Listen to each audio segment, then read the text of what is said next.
மாவட்டம் ஸ்ரீபெரும்புதூரில் நாளை நடைபெறவுள்ள உலக கம்மா நாயுடு மாநாடு குறித்த ஆலோசனைக் கூட்டம் தனியார் திருமண மண்டபத்தில் நடைபெற்றது. இந்த ஆலோசனைக் கூட்டத்திற்கு வருகை புரிந்த அகில உலக கம்மா நாயுடு பெடரேஷன் நிறுவனர் தலைவர் ஜோட்டி குசுமா குமார் அவர்களுக்கு கம்மா நாயுடு அசோசியேஷன் சார்பாக சிறப்பான வரவேற்பு அளிக்கப்பட்டது.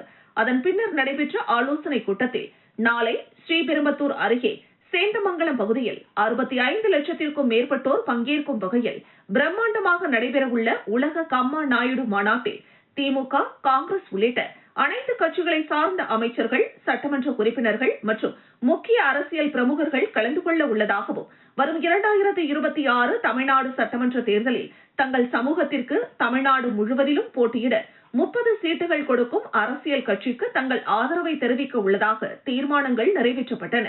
இந்த நிகழ்வில் ஸ்ரீபெரும்புதூர் நகரமன்ற துணைத் தலைவர் இந்திராணி சுப்பிரமணி, காஞ்சிபுரம் காங்கிரஸ் மாவட்ட தலைவர் அருள்ராஜ், லோகநாதன், தனபால், சுஜாதா, பாபு, பிரகாஷ் உள்ளிட்ட தமிழகம், ஆந்திரா உள்ளிட்ட பல்வேறு மாநிலங்களில் இருந்து பல்வேறு மாவட்டங்களில் இருந்து வந்திருந்த கம்மா நாயுடு பெடரேஷன் நிர்வாகிகள் கலந்து கொண்டனர்.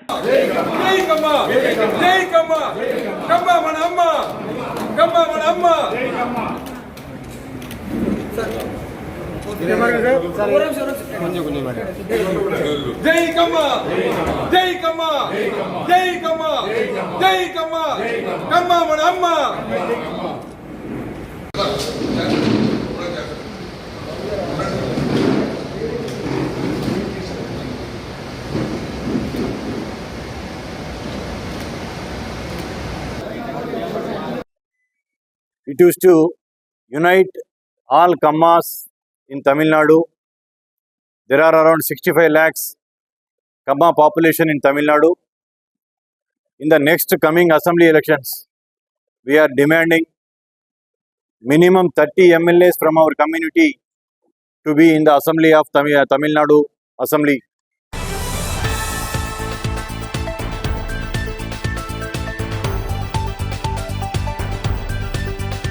மாத கடைசி வெள்ளிக்கிழமையை முன்னிட்டு வண்டலூர் பிரசித்தி பெற்ற இரணியம்மன் கோவிலில் திருவிளக்கு பூஜை வெகு விமரிசையாக நடைபெற்றது. அறநிலையத்துறை கட்டுப்பாட்டில் உள்ள இரணியம்மன் ஆலயத்தில் சுற்றுவட்டார பகுதிகளில் இருந்து 500க்கும் மேற்பட்ட பெண்கள் திருவிளக்கு பூஜையில் கலந்து கொண்டனர்.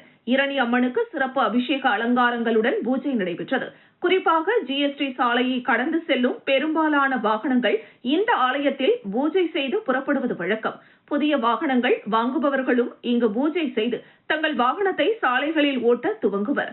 தை மாத கடைசி வெள்ளிக்கிழமை அன்று திருவிளக்கு பூஜை மேற்கொள்வதன் மூலம் மாங்கல்ய பாக்கியமும் அனைத்து வளமும் பெற்று வாழ்வதற்காக வீட்டிலிருந்து கொண்டு வந்திருந்த விளக்கின் முன்பு அமர்ந்த பெண்கள் விளக்கிற்கு குங்கும அர்ச்சனை செய்தும் மந்திரங்கள் முழங்கியும் வழிபாடு மேற்கொண்டனர்.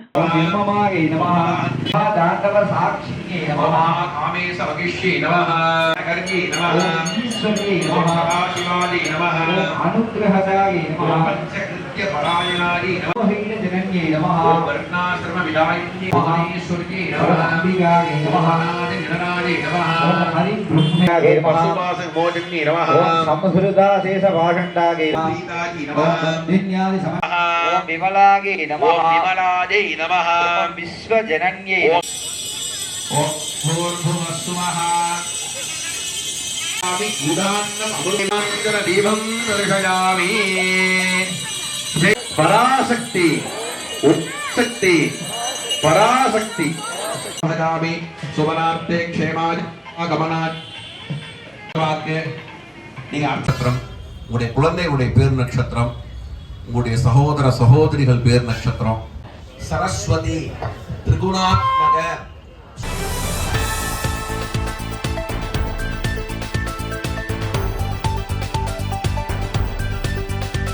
இந்தியா முழுவதும் மக்களின் ஆழமான நம்பிக்கையை பெற்ற டாடா குழுமத்தின் நகை பிராண்டான தனிஷ்க் சச்சின் டெண்டுல்கரின் ஆதரவு பெற்ற நாடு தழுவிய திட்டமான தங்கத்தை மாற்றும் திட்டத்தை நீடித்திருக்கிறது. இந்திய குடும்பங்கள் தங்கத்தை எளிதாக மாற்றவும் புத்திசாலித்தனமாக வாங்கவும் உதவும் வகையில் 2 புதிய சலுகைகளை அறிமுகப்படுத்தியுள்ளது. ஏற்கனவே நடைமுறையில் உள்ள பழைய தங்கத்தை மாற்றும் போது எந்த கழிவும் இல்லாத திட்டத்துடன் சேர்த்து தற்பொழுது பின்வரும் 2 புதிய சலுகைகளை தனிஷ்க் அறிமுகம் செய்திருக்கிறது. டாடா குழுமத்தின் மிகவும் பிரபலமான நகை பிராண்டான தனிஷ்க் 2 தசாப்தங்களுக்கும் மேலாக சிறந்த கைவினை திறன், பிரத்யேக வடிவமைப்புகள் மற்றும் உத்தரவாதம் அளிக்கப்பட்ட தரம் ஆகியவற்றிற்கு பெயர் பெற்றது. இந்திய பெண்களின் விருப்பங்களை புரிந்து கொண்டு அவர்களின் பாரம்பரிய மற்றும் நவீன விருப்பங்களையும் உலகளாவிய போக்குகளையும் நிறைவேற்றும் ஒரே நகை பிராண்டாக இது திகழ்கிறது. நகைகளின் தூய்மையை உறுதிப்படுத்த அனைத்து தனிஷ்க் ஷோரூம்களிலும் கேரட் மீட்டர் வசதி உள்ளது. இதன் மூலம் வாடிக்கையாளர்கள் தங்கள் தங்க நகைகளின் தூய்மையை மிக துல்லியமாக சரிபார்க்க முடியும். தற்போது தனிஷ்க் இந்தியா முழுவதும் அதிகமான ஷோரூம்கள் மற்றும் விற்பனை மையங்களுடன் வெற்றிகரமாக செயல்பட்டு வருகிறது. நம்மளுடைய கொடுக்கப்பட்ட தகவலின்படி நம்மளுடைய இந்தியாவில் 25,000 டன் கோல்டு இருக்கிறதா சொல்றாங்க. ஸோ இந்த 25,000 டன் கோல்டு பார்த்தீங்க அப்படின்னா 99% பார்த்தீங்கன்னா நம்ம இறக்குமதி பண்றோம், அதர் கண்ட்ரியில் இறக்குமதி பண்றோம். சப்போஸ் நம்மள்கிட்ட இருக்கிற 25,000 டன் கோல்டை மக்கள் எக்ஸ்சேஞ்ச் பண்ணி புது டிசைன் அவங்க அப்கிரேட் பண்ணிக்கிறாங்க அப்படின்னா ஸோ நம்மளோட இறக்குமதி மூலியமா கம்மி பண்ணிக்கலாம், அந்நிய செலவழியும் மிச்சப்படுத்தலாம். ஸோ இது ஒரு முக்கியமான ஒன்று பிஜிஆர்ன்ற பெஸ்ட் கோல்ட் ரேட். இந்த best gold rate from January 24 February 25 வரைக்கும் கஸ்டமர் 25% அட்வான்ஸ் கொடுத்து அவங்களுடைய கோல்ட் ரேட்டை ஃப்ரீஸ் பண்ணிக்கலாம். ஸோ அவங்களுடைய பிளானிங் 7 days 10 days அப்புறம் தான் பர்ச்சேஸ் இருக்குது அப்படின்னா எந்த பில் பண்ணுற ரேட்டில் இருக்கிற ரேட்டோ இல்லை ஃப்ரீஸ் பண்ண ரேட்டில் இருக்கிற ரேட்டோ எது லோயரோ அந்த ரேட்டில் பர்ச்சேஸ் பண்ணிக்கலாம். ஸோ அது ஒரு முக்கியமான ப்ராத்தனிஷ் கொடுக்குறாங்க. ரெண்டாவது, உங்களுடைய ஓல்டு கோல்டு கொடுக்குறீங்க அப்படின்னா வித்தவுட் எனி டிடக்ஷனில் நீங்கள் டைமண்ட் பர்ச்சேஸ் பண்ணிக்கலாம். அது இன்க்ளூடிங் உங்களுடைய கொடுக்கப்பட்ட ஓல்டு கோல்டோடைய பியூரிட்டி ஃப்ரம் 9 கேரட்ல இருந்து கூட நம்ம எடுத்துக்கிறோம். இதை நீங்கள் பிளைன் பர்ச்சேஸ் பண்ணுறீங்க அப்படின்னா நீங்கள் கொடுக்கப்பட்ட பியூரிட்டி 91.6 இருந்துச்சு அப்படின்னு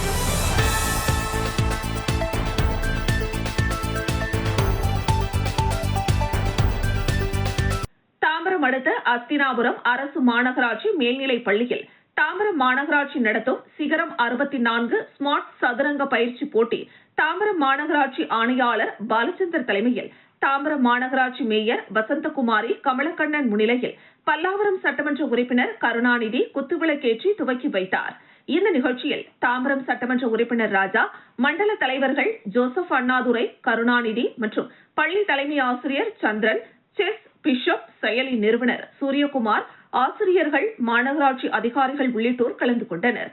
இந்த நிகழ்ச்சியில் முதலில் செஸ் பிஷப் LLB மற்றும் சிகரம் 64 AI தளம் காணொலியை வெளியிட்டனர். பின்னர் 2 சட்டமன்ற உறுப்பினர்களும் சதுரங்க விளையாட்டை மாணவர்களுடன் சதுரங்க போட்டியினை காய் நகர்த்தி விளையாடி துவக்கி வைத்தனர். முடிவில் வருகை விருந்தினர்களுக்கு செஸ் பிஷப் LLB சார்பில் நினைவு பரிசு வழங்கப்பட்டது. சதுரங்க போட்டியில் தேர்ந்தெடுக்கப்பட்ட மாணவர்களுக்கு சதுரங்க விளையாட்டு பொருட்களின் தொகுப்பு வழங்கப்பட்டது. இந்த போட்டியில் மாணவி ஒருவரிடம் தாம்பரம் சட்டமன்ற உறுப்பினர் ராஜா 4வது மூவில் செக்மேட் ஆகி சட்டமன்ற உறுப்பினரை அதிர்ச்சியடைய செய்த மாணவியை அனைவரும் பாராட்டினர்.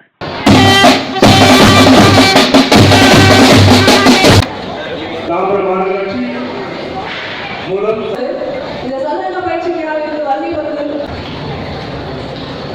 போட்டிகள் எல்லாம் தமிழகத்தில் நடைபெற்றுக் கொண்டிருக்கின்ற காட்சியை தொலைக்காட்சியிலே பார்க்கின்றோம், செய்தித்தாள்களில் பார்க்கின்றோம்.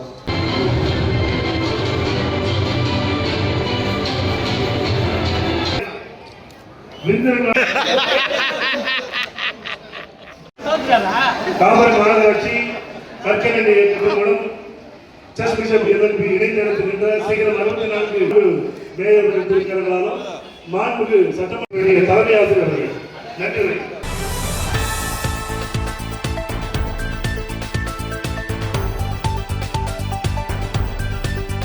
அன்னை தெரேசா அறக்கட்டளை, செங்கல்பட்டு ஆட்டோ ஓட்டுநர்கள் மனிதநேயம் காக்கும் பொதுநல முன்னேற்ற சங்கம் இணைந்து 100 ஆட்டோக்களுக்கு முதலுதவி பெட்டி வழங்கும் நிகழ்ச்சி நடைபெற்றது.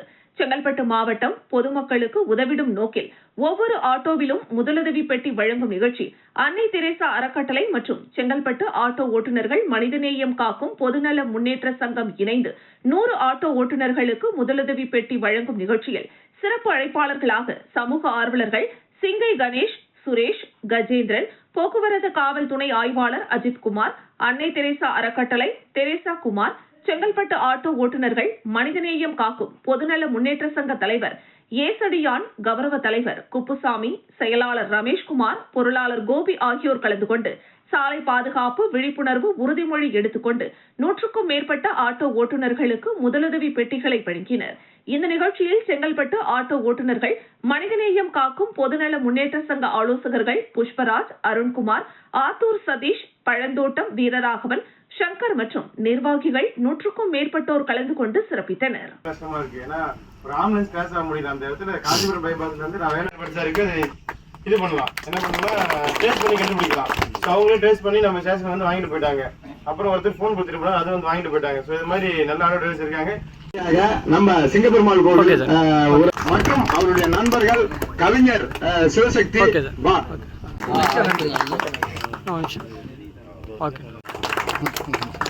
ஓட்டம் போன்ற அபாயகரமான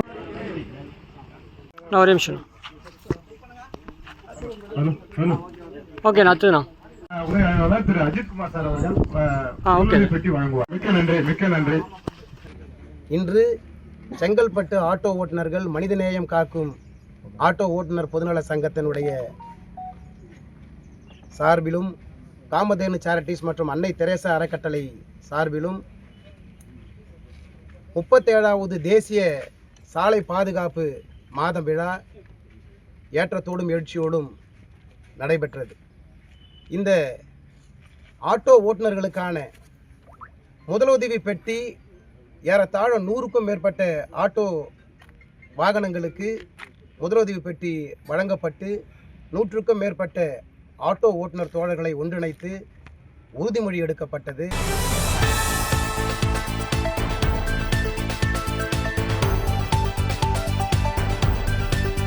தமிழக வெற்றிக் கழகத்தின் தலைவரும் நடிகருமான விஜய் வருகிற 2026ஆம் ஆண்டு நடைபெறவுள்ள சட்டமன்ற தேர்தலில் அமோக வெற்றி பெற்று தமிழகத்தின் முதலமைச்சராக பதவியேற்க வேண்டும் என்று அவரது ரசிகர்கள் மற்றும் கட்சி நிர்வாகிகள் பல்வேறு வழிபாடுகளை நடத்தி வருகின்றனர். அதன் ஒரு பகுதியாக தேனி மாவட்டம் ஆண்டிப்பட்டி அருகே உள்ள பிரசித்தி பெற்ற ஜம்புலிபுத்தூர் கிராமத்தில் அமைந்துள்ள கதலி நரசிங்க பெருமாள் கோவிலில் தமிழக வெற்றி கழகத்தினர் சிறப்பு பூஜைகளை மேற்கொண்டனர். அங்குள்ள மூலவர் மற்றும் உற்சவ மூர்த்திகளுக்கு கட்சியின் தலைவர் விஜய் பெயரில் சிறப்பு அபிஷேகங்கள் மற்றும் ஆராதனைகள் செய்யப்பட்டன.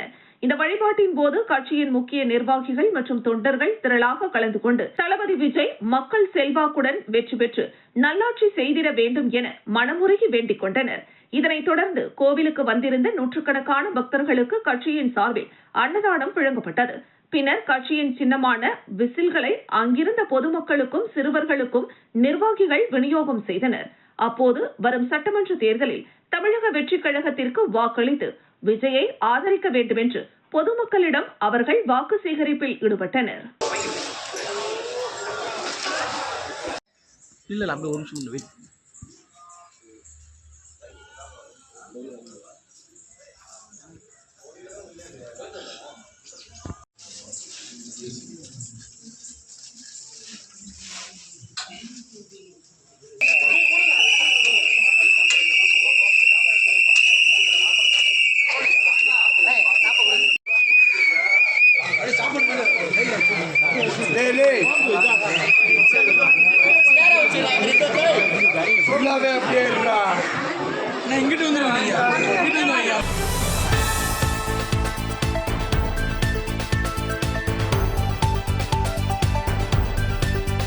மயிலம் அருகே உள்ள தழுதாளி கிராமத்தில் மிகவும் பழமை வாய்ந்த ஸ்ரீ ஜலகண்டேஸ்வரர் ஸ்ரீ பொற்கிளை பூரணி உடனுரை ஐயனாரப்பன் ஸ்ரீ கெங்கையம்மன் கோவில் அமைந்துள்ளது.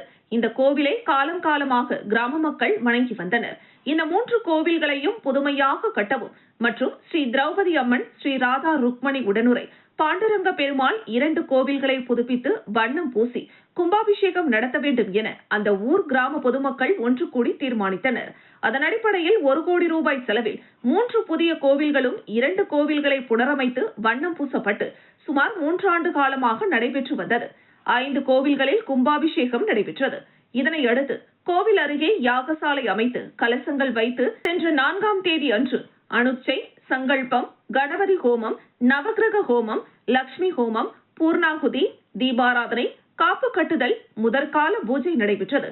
மறுநாள் 5ஆம் தேதி யாகசாலை, கோபூஜை, கணபதி ஹோமம், மகாலட்சுமி ஹோமம், சரஸ்வதி ஹோமம், துர்கை ஹோமம், நவகிரக ஹோமம், சுப்பிரமணிய ஹோமம், பிரம்மா விஷ்ணு உமா மகேஸ்வரி ஹோமம், அஷ்டதிக் பாலக பூஜை, அஷ்டபந்தன மருந்து சாத்துதல், சுவாமிகளுக்கு கண் திறத்தல், மகா தீபாராதனை, 2ஆம் கால யாக பூஜை நடைபெற்றது.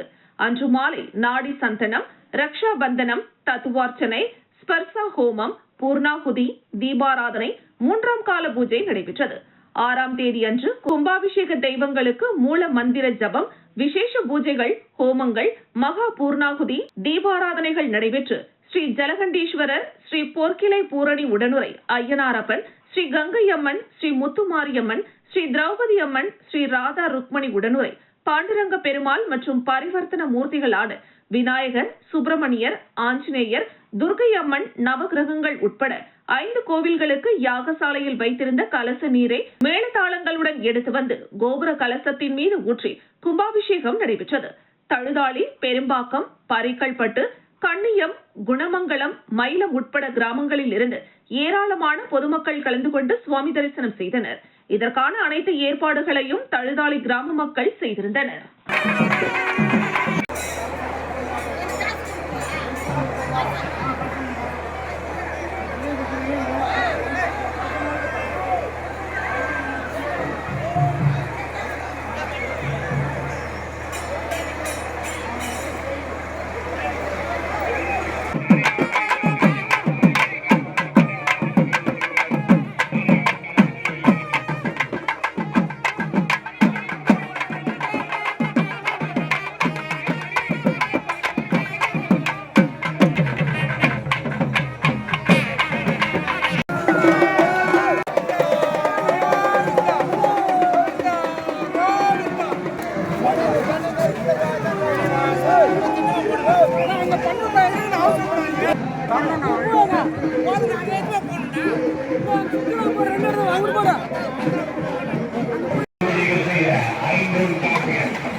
செங்கல்பட்டு மாவட்டம் மதுராந்தகம் வட்டம் கருங்குழி மலைப்பாளையம் ரோடு அருகில் அமைந்துள்ள ஸ்ரீ அற்புத ஷீரடி சாய்பாபா ஆலயம் மங்களகரமான விசுவாச வருடம் தை மாதம் 24ஆம் தேதி சனிக்கிழமை அன்று கேட்பவருக்கு கேட்டதையெல்லாம் அள்ளித்தரும் கருணையே வடிவான நிதர்சன ஞானி சத்குரு ஸ்ரீ அற்புத ஷீரடி சாய்பாபா ஆலய கும்பாபிஷேகம் நடைபெற்று 9வது ஆண்டு நிறைவடைந்து 10வது ஆண்டு துவக்க விழா மிக சிறப்பாக நடைபெற்றது. காலை 4:30 மணிக்கு காக்கட ஆரத்தி, காலை 7 மணிக்கு கணபதி பூஜை நடைபெற்றது. 8 மணிக்கு மலைப்பாளையம் அருள்மிகு ஸ்ரீ செல்வ விநாயகர் ஆலயத்தில் இருந்து பால்குடம் புறப்பட்டு கோவிலை வந்தடைந்தது. இதனையடுத்து காலை 9 மணிக்கு பக்தர்கள் பாலாபிஷேகம் செய்தனர். பிற்பகல் 12 மணிக்கு மத்தியான ஆரத்தி நடைபெற்றது. இவ்விழாவில் கலந்து கொண்ட பக்தர்கள் அனைவருக்கும் அன்னதானம் வழங்கப்பட்டது. இவ்விழாவில் ஆலய நிர்வாகிகள் மற்றும் சுற்றுவட்டார கிராம பொதுமக்கள் என 500க்கும் மேற்பட்டோர் கலந்து கொண்டு சுவாமி தரிசனம் செய்தனர். விழாவிற்கான ஏற்பாடுகளை கோவில் நிர்வாகத்தினர் மிக சிறப்பாக ஏற்பாடு செய்திருந்தனர். ஓம் சாயி நமோ நமः.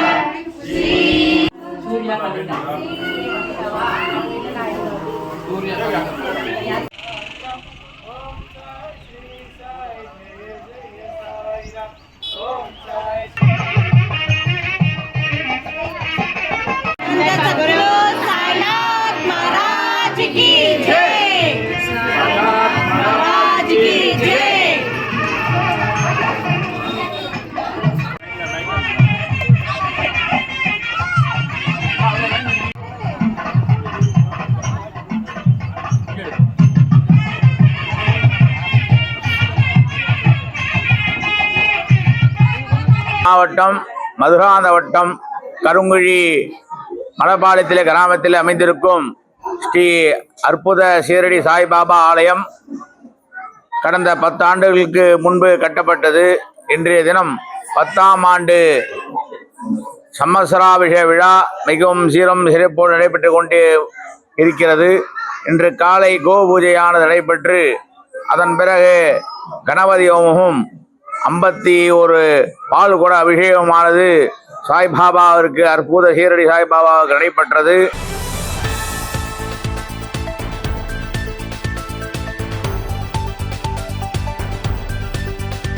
தூத்துக்குடி மாவட்டம் கோவில்பட்டி சார் ஆட்சியர் அலுவலகத்தில் 2026 சட்டமன்ற தேர்தலை முன்னிட்டு 16வது தேசிய வாக்காளர் விழிப்புணர்வு பேரணி நடைபெற்றது. உண்ணாமலை தொழில்நுட்ப கல்லூரி மற்றும் வருவாய்த்துறையினர் இணைந்து நடத்திய இந்த பேரணியை கோவில்பட்டி சார் ஆட்சியர் ஹிமான்சு மங்கள் கொடியசைத்து துவக்கி வைத்தார். சார் ஆட்சியர் அலுவலகத்தில் இருந்து தொடங்கிய இப்பேரணியானது நகரின் முக்கிய சாலைகள் வழியாக பயணியர் விடுதி வரை சென்றது. இதில் கல்லூரி மாணவ மாணவிகள் வாக்குரிமை உள்ள அனைவரும் வாக்களிக்க வேண்டும் என வலியுறுத்தும் விதமாக விழிப்புணர்வு பதாகைகளை ஏந்தி பேரணியாக சென்றனர். தொடர்ந்து கல்லூரி முதல்வர், பேராசிரியர்கள், மாணவ மாணவிகள் உறுதிமொழி எடுத்துக் கொண்டனர். என்ன ரெஸ்பான்சிபிலிட்டி இருக்கு? யார் யார் 18 வெளில போயிடுச்சு? இந்திய குடிமகனாக ஜனநாயகத்தின் அடிப்படை தூணாக விளங்கும் வாக்குரிமையின் முக்கியத்துவத்தை உணர்ந்து இந்த உறுதிமொழியை எடுத்துக் கொள்கிறேன். என் வாக்கு என் உரிமை மட்டுமல்ல, என் பொறுப்பும் ஆகும் என்பதை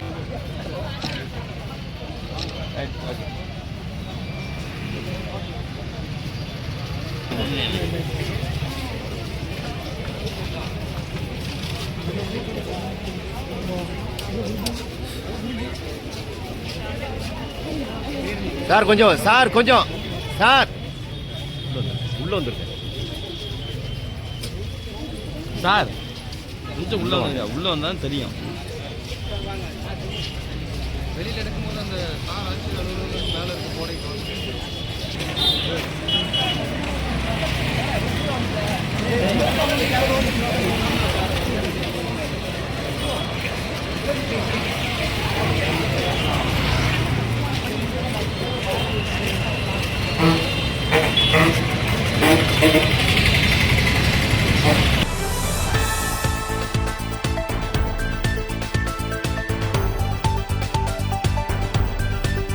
விழுப்புரம் நகராட்சி திடலில் திமுக தலைகுனியாது என்ற தலைப்பில் பொதுக்கூட்டம்.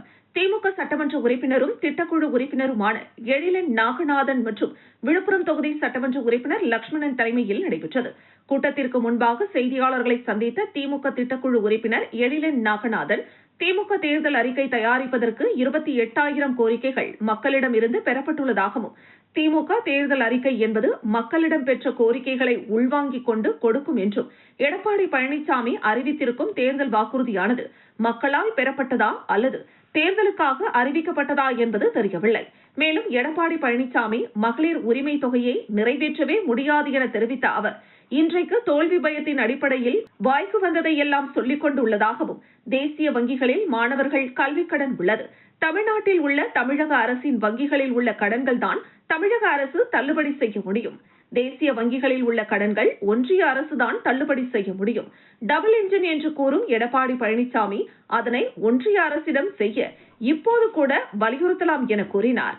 ஊரக வேலை உறுதி திட்டத்தில் 125 நாள் வேலை திட்டத்தினை சீர்குலைக்கும் வகையில் திமுக செயல்படுவதாக தெரிவித்து அதிமுக போராட்டம் அறிவித்துள்ளது வேடிக்கையாக உள்ளது. மகாத்மா காந்தி ஊரக வேலைவாய்ப்பு உறுதி திட்டத்தின் பெயரை மாற்றி பிபி ராம்ஜி திட்டம் என கூறிவிட்டு 125 நாட்கள் வேலை என தெரிவித்து குறிப்பிட்ட விதிமுறைகள் வகுப்பது, வேலையை அடையாளப்படுத்தி கொடுப்போம் என்பது எப்படி செய்ய முடியும் என்றும், 100 நாள் வேலை திட்டத்தில் குறைந்த நிதியை ஒதுக்கீடு செய்து நிதி ஒதுக்கீடு செய்யாமல் இருந்து வருகிறார்கள்.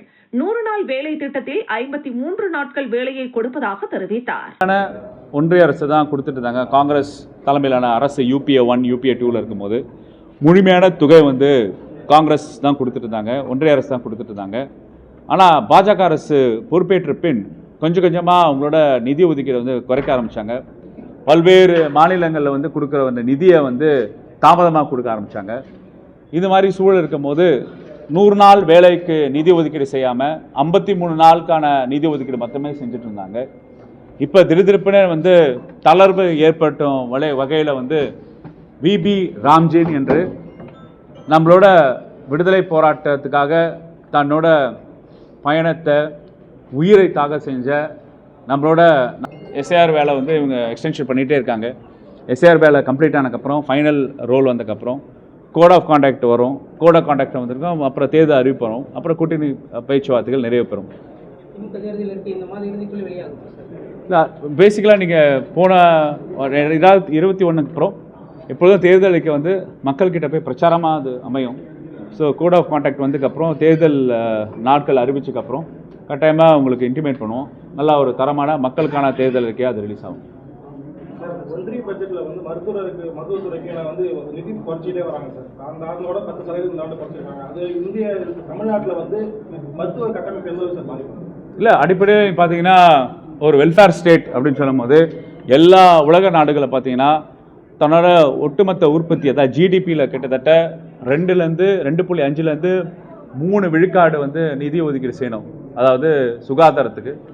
இங்கே நம்ம டாக்டர் லக்ஷ்மண் சார் இருக்காங்க, நானும் ஒரு மருத்துவராக சொல்கிறேன், அந்த துறை சார்ந்தவர்களாக இருக்கிறனால சொல்கிறேன். நான் 2017 வந்து ஒன்றிய பாஜக அரசு வந்துட்டு பார்த்தீங்கன்னா இந்த நிதி ஒதுக்கீடு ஏறணும்ல. செஸ் வரி என்பது எதுக்காக நீங்கள் பெறப்பட்டீங்களோ அதுக்கு செலவு பண்ணணும். அப்போ 15,000 கோடி ரூபாய் வருஷம் செஸ் வரி மூலம் சுகாதாரத்துக்காக ஒன்றிய அரசு கலெக்ட் செய்யுது. ஆனால் அந்த ஒதுக்கீடு செய்யாமல் ஜிடிபியில் வந்து சுகாதாரத்துறைக்கு குறைச்சிட்டே இருக்குது. இதனால் என்ன பிரச்சனை ஆகுதுன்னா பார்த்தீங்கன்னா சில தேசிய திட்டங்கள், இப்போ NHM இருக்குது, national health mission, national urban mission, national rural mission. இப்போ அடிப்படையில் பார்த்தீங்கன்னா டிபி நோய்களுக்கு ட்ரீட் பண்ணுறோம். இப்போ வந்து நிறைய டிஸ்ட்ரிக்ட் ஹெல்த் சொசைட்டி உருவாக்கி இப்போ நம்ம ஹைப்பர் டென்ஷன், டயபெட்டிஸ் பண்ணுறோம். இப்போ இந்த மாதிரி NHM மூலம் நம்ம வந்து அந்த லேபர், அந்த மருத்துவத்துறை சார்ந்த வல்லுநர்களுக்கு சேலரி வந்து கான்ட்ராக்ட் பேசிஸ் தான் கொடுக்க வேண்டியதாக இருக்குது. அது மட்டும் இல்லை, அவங்களோட சம்பளத்தை வந்து உயர்த்தி கொடுக்க முடியல. இன்னொன்று, இது ரெக்கரிங் எக்ஸ்பெண்டிச்சர் இருக்கனால இப்போ நிறைய பேர் பணி நேரத்தினை கேட்குறாங்க. அவங்க வந்து ஒன்றிய அரசோட திட்டங்களில் கீழே இருக்காங்க. இப்போ ஒன்றிய அரசு ஒழுங்காக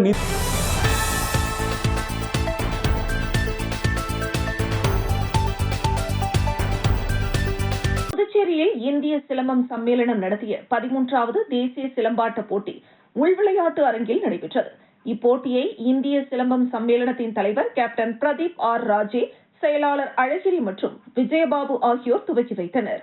தமிழர்களின் வீரக்கலையான சிலம்ப கலையை பறைசாற்றும் வகையில் வீரர் வீராங்கனைகள் அணிவகுத்து பேரணி ஊர்வலத்துடன் துவங்கப்பட்டது.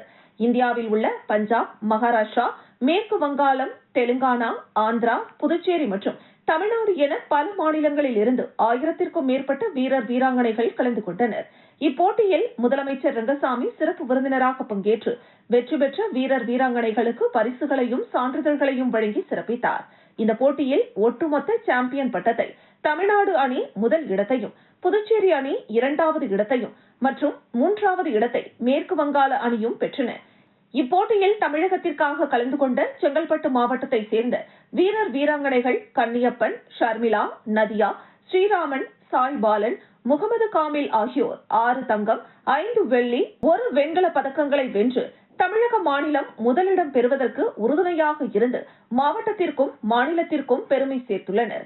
இவர்களை செயலாளர் மாங்காளி, போட்டி இயக்குனர் ரமேஷ் ஆசான், யுவராஜ் மற்றும் சுந்தர் ஆகியோர் வழிநடத்தி சென்றனர்.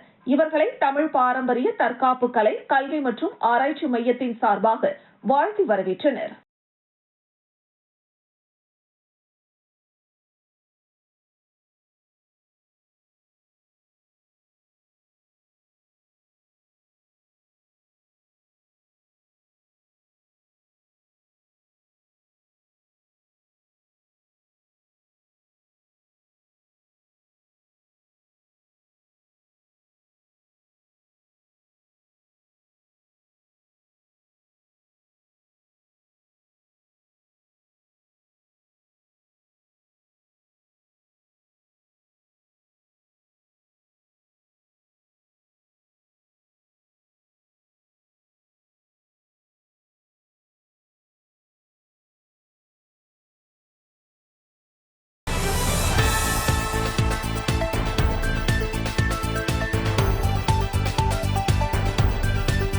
காஞ்சிபுரம் பொன்னேரிக்கரை சென்னை பெங்களூர் தேசிய நெடுஞ்சாலையில் அமைந்துள்ள அண்ணா பல்கலைக்கழக உறுப்பு பொறியியல் கல்லூரியின் நுழைவு வாயில் முன்பு தற்காலிக பேராசிரியர்கள் சங்கம் சார்பில் கவன ஈர்ப்பு ஆர்ப்பாட்டம் நடைபெற்றது. சங்கத்தின் மாநில ஒருங்கிணைப்பாளர் அருண்காந்தி தலைமையில் நடைபெற்ற இந்த ஆர்ப்பாட்டத்தில் ஏராளமான தற்காலிக பேராசிரியர்கள் கலந்து கொண்டனர். இதில் உச்சநீதிமன்ற உத்தரவின்படி தற்காலிக பேராசிரியர்களை உடனடியாக மீண்டும் பணியில் அமர்த்த வேண்டும், AICTE மற்றும் UGC விதிகளின்படி 20:1 என்ற விகிதத்தில் பேராசிரியர்கள் நியமனம் செய்ய வேண்டும், பல்கலைக்கழகம் பிறப்பித்த வாய்மொழி உத்தரவை திரும்ப பெற்று நீதிமன்ற ஆணைப்படி அனைவருக்கும் பணி நீட்டிப்பு ஆணை வழங்க வேண்டும். மேலும் தமிழக முதல்வர் மு.க.ஸ்டாலின் 2021 தேர்தல் வாக்குறுதி எண் 153 படி 10 ஆண்டுகளுக்கு மேலாக பணிபுரியும் தற்காலிக உதவி பேராசிரியர்களை பணி நிரந்தரம் செய்ய வேண்டும் என்பன உள்ளிட்ட கோரிக்கைகளை வலியுறுத்தி கோஷங்களை எழுப்பி ஆர்ப்பாட்டத்தில் ஈடுபட்டனர். பின்னர் செய்தியாளர்களிடம் பேசிய சங்கத்தின் மாநில ஒருங்கிணைப்பாளர் அருண்காந்தி, எவ்வித முன்னறிவிப்பும் இன்றி கடந்த ஜனவரி 5ஆம் தேதி தற்காலிக பேராசிரியர்கள் பணியிலிருந்து நீக்கப்பட்டதாகவும் இதனால் எங்களது வாழ்வாதாரம் கடுமையாக பாதிக்கப்பட்டுள்ளதாகவும் தெரிவித்தார். இவ்விவகாரம் தொடர்பாக தமிழக துணை முதலமைச்சர், உயர்கல்வித்துறை அமைச்சர் கோவி செழியன், துறை செயலாளர் உள்ளிட்ட அதிகாரிகளை பலமுறை நேரில் சந்தித்தும் எந்தவிதமான நடவடிக்கையும் எடுக்கப்படவில்லை என்றும் அவர் கூறினார். இந்த பிரச்சனையில் உடனடியாக தீர்வு காணப்படாவிட்டால் அடுத்த கட்டமாக 16 அண்ணா பல்கலைக்கழக உறுப்பு பொறியியல் கல்லூரிகளை ஒருங்கிணைத்து சென்னை அண்ணா பல்கலைக்கழகத்தின் முன்பு மிகப்பெரிய போராட்டம் நடத்தப்படும் எனவும் அவர் எச்சரிக்கை விடுத்தார்.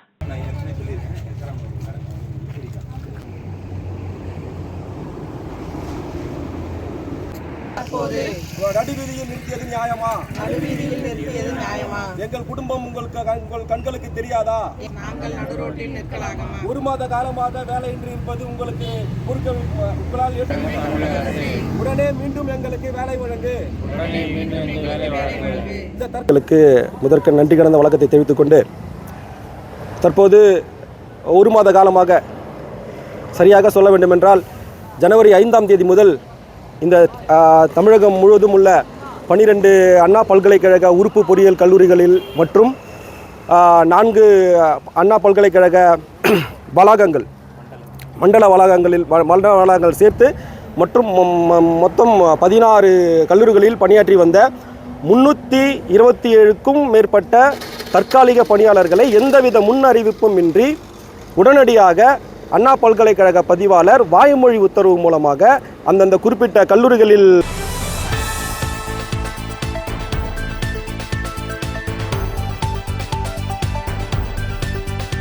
சென்னை அடுத்த தாம்பரத்தில் மனிதநேய மக்கள் கட்சியின் 18வது ஆண்டு துவக்க விழாவை முன்னிட்டு வடக்கு மாவட்டம் சார்பில் தாம்பரம் ரங்கநாதபுரம் சுகாதார மையம் அருகே மனிதநேய மக்கள் கட்சியின் மாநில துணை பொதுச் செயலாளரும் மாமன்ற உறுப்பினருமான தாம்பரம் யாக்கூப் கலந்து கொண்டு கழக கொடியேற்றி இனிப்புகள் வழங்கி கொண்டாடினர். இதனைத் தொடர்ந்து சண்முகம் பிரதான சாலையில் அன்னதான நிகழ்ச்சியில் பேரிடர் காலங்களில் மனிதநேய மக்கள் கட்சியின் பணிகள் குறித்து சிறப்புரையாற்றி ஏழை எளிய மக்களுக்கு அன்னதானம் வழங்கினார். இதில் வடக்கு மாவட்ட தலைவர் ஜாகிர் ஹுசேன், மாநில அணி, மாவட்ட அணி, வார்டு அணி நிர்வாகிகள் உட்பட ஏராளமானோர் கலந்து கொண்டனர்.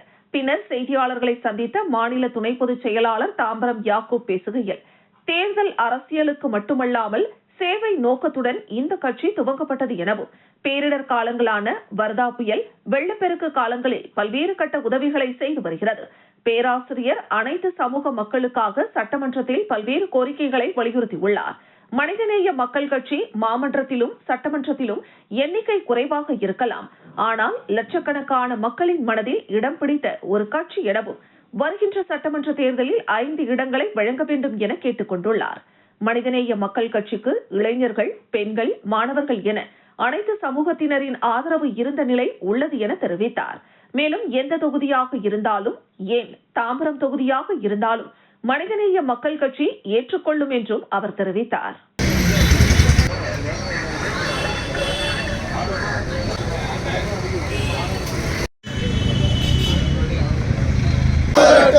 மனிதநேயம் மலரட்டும், வெல்லட்டும், வெல்லட்டும். சமூக மக்கள் கட்சி,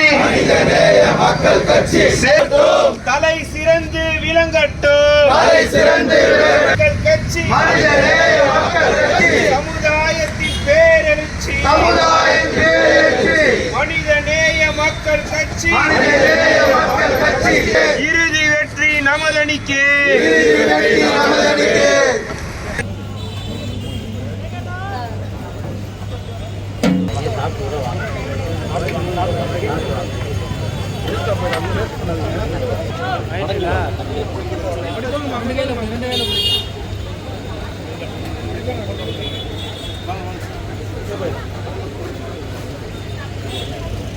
வாங்க இப்படி வந்துருங்க, இப்படி வந்துருங்க.